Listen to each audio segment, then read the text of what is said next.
Assalamu alaikum. Welcome to the 7th episode of the Quran Memorization podcast series. So today we're going to be discussing about the different stages in which you go through during your memorization. So you might not actually realize that you go through certain stages. Well, here are these 4 stages that you need to take note of. Unfortunately, some people stay at stage 2 and they think they've memorized their chunk. But for you to fully memorize your chunk, you actually have to go through the 4th stage.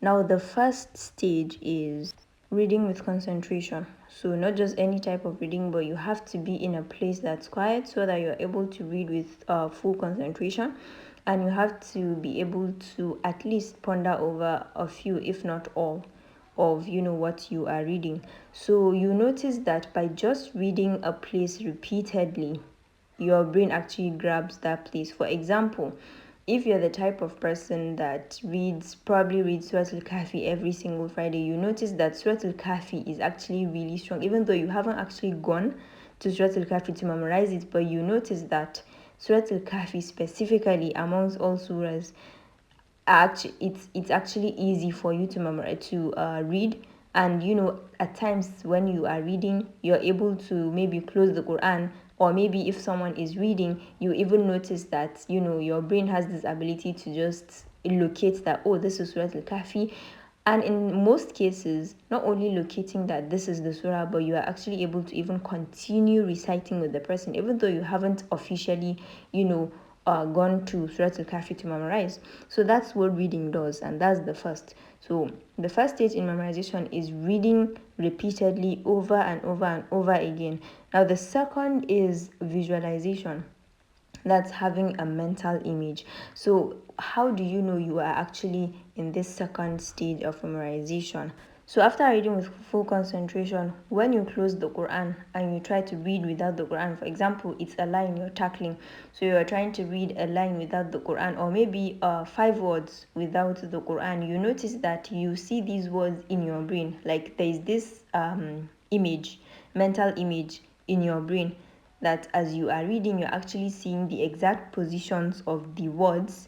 So not only the position of the words, but also the position of the harakat, that's fatha, dhamma, etc. So by the time that you reach this stage 2, that's visualization, you know that okay, you have actually started memorizing and actually entering into your system. But that's not it, and you haven't reached the end. You have actually just started. This is the baby stage of memorization. Stage number 3 is short-term memory. So after you've practiced that visualization method and you've revised and revised over and over again using that, it now enters your short-term memory. And the only way you can retain your short-term memory is to consistently revise that place. So whatever you've done within a week, try as much as possible on maybe a Friday or a Thursday and revise every single thing you've done.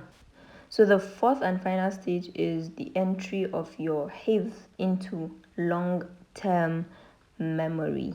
So once it has entered your long-term memory, this is the stage that you can actually recall it any time.